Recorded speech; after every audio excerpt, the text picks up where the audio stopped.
All right, part three of the corner sections.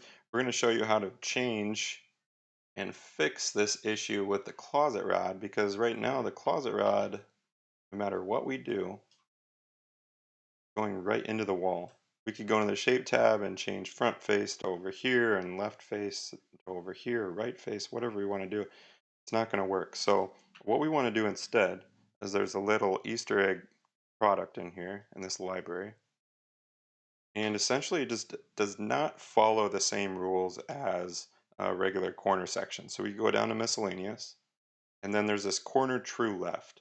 And this is only if you absolutely need the closet rod to look like it's in the right position, or you actually need it there because you're doing custom bore and you're boring holes for that closet rod.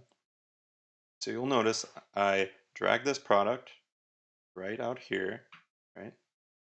And one thing that's a little bit different is now it collides with the panel next to it because it's actually on this wall right here. Long story short, the depth is turned off, so it acts the same as the other section. It just thinks it's a standard cabinet, right? So you could change the depth so that it actually times out with this other panel, or in this case, we're just going to bring this panel over, right?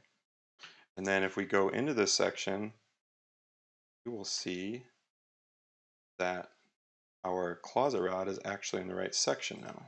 So we'll go here, go into 3D. The closet rod is in the right place. Now we're very tight quarters here. This would not actually be a real situation, but it's just to show you that we can get this closet rod to be going in the right direction if we use the little bonus product here down in miscellaneous.